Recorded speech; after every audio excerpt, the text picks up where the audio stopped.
Gracias, Presidenta. Yo creo que absolutamente todos tienen derecho a hablar, a manifestarse, a ejercer presión. Por supuesto que ese no es el problema.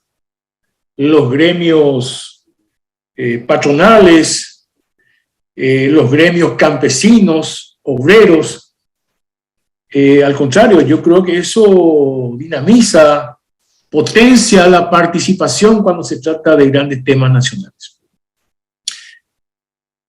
Ahora, de ahí a que nosotros no podamos hacer notar las hipocresías, ese es el punto. Porque imagínense que nosotros hace poco le escuché acá a un senador que habló antes de quien me antecedió en el uso de la palabra y que se retiró de la sesión. Habló de los puntajes. Nosotros acá, hace poco, la bancada del Frente Guazú nos acompañó en ese momento. Acá la Cámara de Senadores votó y le designó como miembro de la Corte y ejerce, por supuesto, en la Corte Suprema de Justicia en este momento a una persona que ni era docente, ni tenía trabajo de investigación, tampoco tenía publicaciones en el tema y no tenía el mejor puntaje. Estoy hablando de los últimos, revisen ustedes, ¿verdad? En el Consejo de la Magistratura terminó en los últimos lugares y después apareció ternado. Entonces, no es que haya olvidos, es hipocresía. Hipocresía. Porque hablamos de puntaje cuando otros votaron justamente a esa persona de esa terna, pero ahora hablamos de puntaje, hablamos de falta de transparencia. Hipocresías. Lástima que se retiró el colega. Me puedo referir a la época de la dictadura, que sería más lógico, por supuesto, cuando Luis María Argaña era presidente de la Cámara de Diputados y se fue como presidente de la Cámara se fue a la Corte Suprema, claro, por orden de Stroessner, el dictador, sin ninguna duda, ¿verdad? Alguien ya mencionó acá lo de Carolina Llanes, la doctora Carolina Llanes, ministra del Poder Ejecutivo, hizo una intervención en Ciudad del Este. Por eso es que no hay necesidad de que el presidente de la República se candidate a la Corte, como dijo acá un colega. No. Nombró a una persona que era de su gabinete. Y este Senado también votó a favor de la señora, la doctora Carolina Llanes, representante directo por gestión del presidente de la República. Y acá muchos votaron. Muchos votaron. Por eso insisto en la hipocresía. También creo que, si no, Sila se refirió a que Eugenio Jiménez no había ejercido, creo que algo así dijo, no fue magistrado. Yo tengo entendido que Manuel Ramírez Candia tampoco fue magistrado. Pero ahora todos esos elementos son demasiado importantes. Y estamos discutiendo quién va a reemplazar a la doctora desaparecida Gladys Vareiro de Módica, que fue ternada 2 veces. Pero en la segunda vez ella era miembro del directorio del Partido Liberal Radical Auténtico. Y en la segunda terna, no voy a ser inocente y decir, no es que por eso fue designada, no, tuvo la confianza de los parlamentarios, senadores y senadoras del PLRA y del presidente de la República. Estamos hablando de decisiones políticas. Siempre digo que el Consejo de la Magistratura debería ser la instancia de evaluación técnica, profesional, de la solvencia profesional, pero después pasa a una instancia política. Acá llegó y es una instancia política. La Cámara de Senadores es una instancia política. Me da pena realmente lo que dicen se está politizando. Ayer he visto una cosa ahí en las redes sociales del Monseñor Valenzuela llamando a la gente a manifestarse con el cartel, según decía, y era de un tuit de una radio de la Iglesia Católica, donde decía que no se politice la justicia en el Paraguay. Necesitamos en primer lugar politizar, porque es, como dije antes, instancias políticas. ¿Pero por qué se dice eso? ¿Por qué? Porque en el fondo esa es una campaña de desprestigio de la política para sacar poder a la esfera de la política y también llevar el poder a otros gremios, sectores poderosos, económicos, empresariales de la sociedad civil. Ese es el objetivo. Entonces, algunos en su ignorancia dicen, no estamos politizando. Lo correcto sería, estamos partidizando. Pero ellos repiten la misma cosa dentro de una ignorancia que no necesitamos en un proceso contradictorio como el que vivimos desde el punto de vista de tratar de afianzar el proceso democrático en el Paraguay.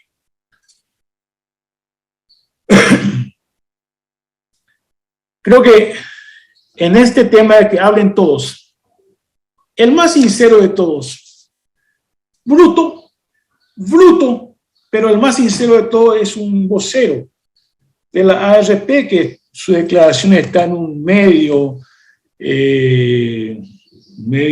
escrito y digital, aparece como vocero de la ARP, y en medio de su brutalidad, él dice, refiriéndose al senador Ríos, él dice, está embebido del socialismo.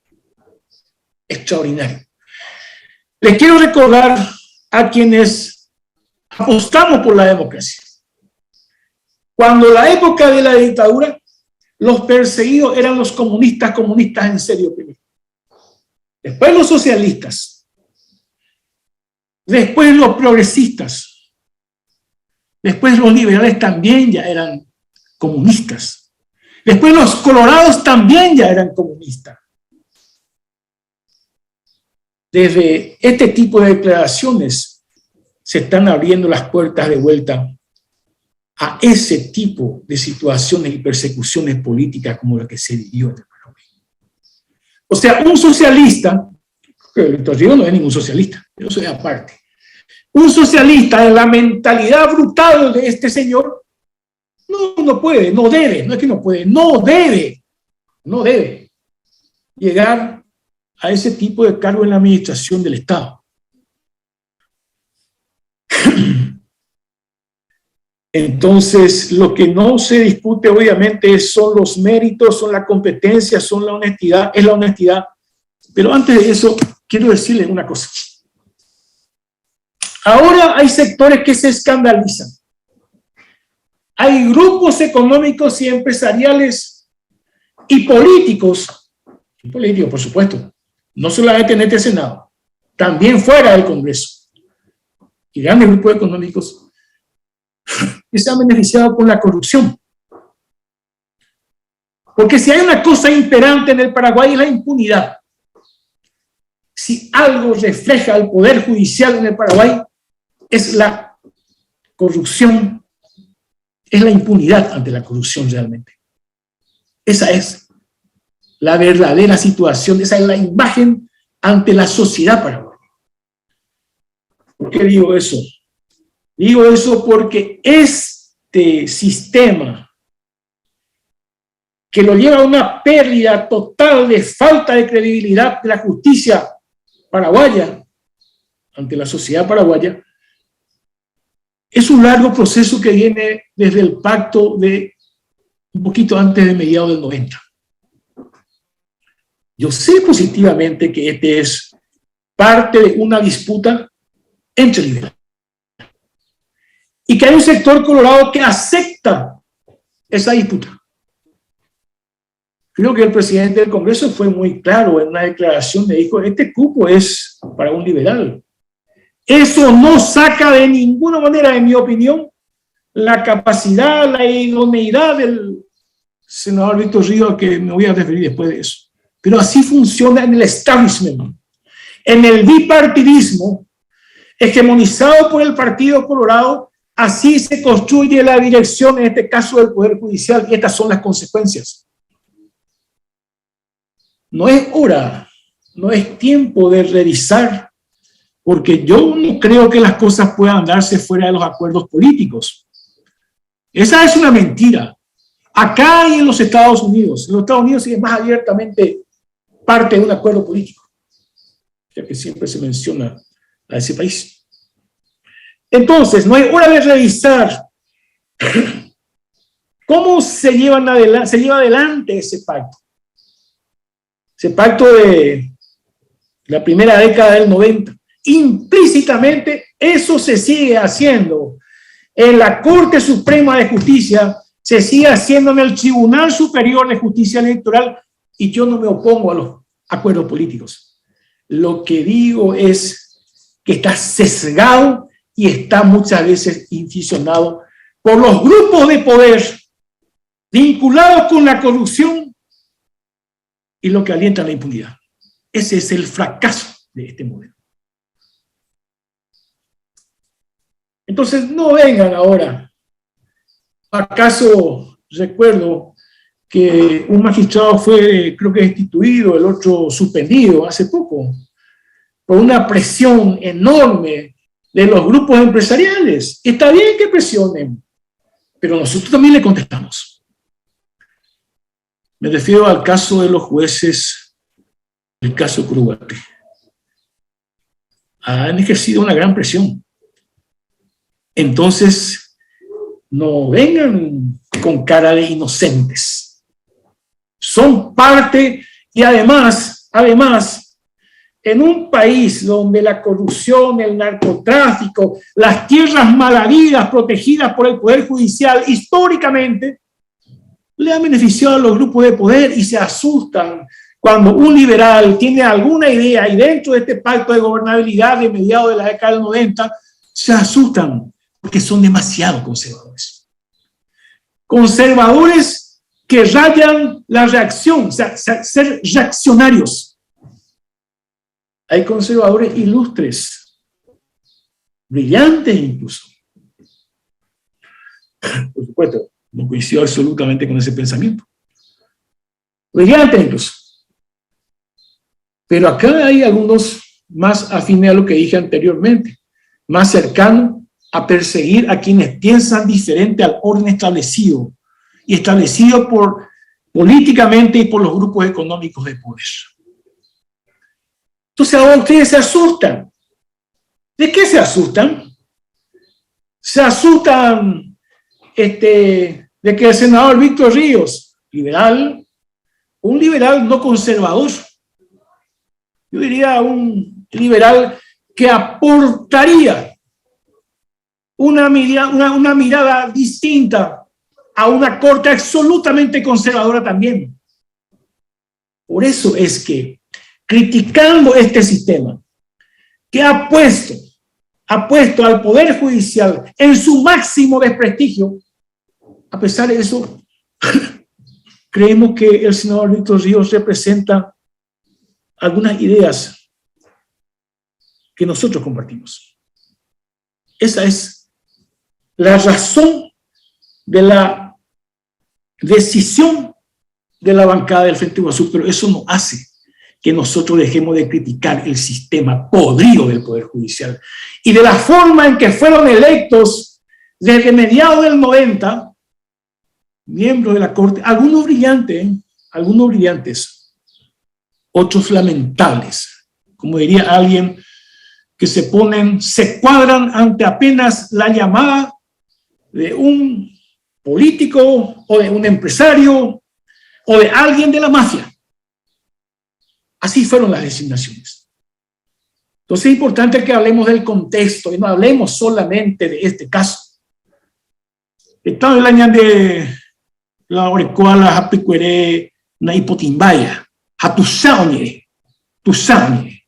Pero en el fondo es mantener el poder, mantener el statu quo y no pretender realmente cambiar un poder judicial podrido como está ahora. ¿Y qué pasa? Ya termino, presidente y colegas. ¿Y qué pasa si un político, como ya cité todos los nombres de quienes hicieron actividad política, se formaron en la política? Dije que Manuel Ramírez Candia no fue magistrado, fue un gran dirigente de la Juventud Liberal, formado en la política y formado también en su carrera judicial, yo creo que bastante sólida de paso. Pero como yo no tengo absolutamente, nunca le llamé a nadie de los ministros a decirle, tomen por favor, esta decisión, no, entonces puedo hablar en estos términos, con absoluta independencia. La independencia que otros no tienen, pero tú sabes. Entonces lo que decía es, ¿qué pasa si un político como Víctor Ríos empieza a denunciar las presiones en la Corte? Yo particularmente, y creo que en mi bancada también confiamos en una cosa. Además de reconocer los méritos profesionales de Víctor Ríos, además de reconocer su competencia e idoneidad, y además de reconocer su honestidad, yo no encuentro hasta ahora nadie que firmemente, claramente diga, este señor tiene estos antecedentes que deben ser considerados, más allá de algunas publicaciones de campañas. ¿Y qué pasa si Víctor Ríos entonces mañana? Porque esa es también una apuesta que hacemos. Y si empieza a denunciar las presiones, y si empieza a denunciar las maniobras para la impunidad, nosotros tenemos esa visión. Por eso vamos a votar por Víctor Ríos. Y esperemos que sea firme, esperemos que no nos defraude, porque no solamente va a estar reivindicando a un miembro de la Corte, no, también va a estar reivindicando a la política y también va a estar reivindicando a los políticos. ¿Qué necesidad nos hace? Entonces, termino reiterando nomás que no seamos hipócritas, como el último que elegimos acá en la Corte, que no tenía los méritos suficientes. Cité cuáles eran los méritos que no tenía. Lo mismo le votaron. Entonces, colega presidente, he puesto las razones del por qué confiamos en el senador Víctor Ríos. Necesitamos una profunda renovación, repito, una justicia podrida y desprestigiada ante la sociedad. Nosotros esperamos con mucho optimismo que el senador Víctor Ríos, en su función de miembro de la Corte, en el caso de ser electo hoy, cumpla y reivindique ese objetivo. Muchas gracias.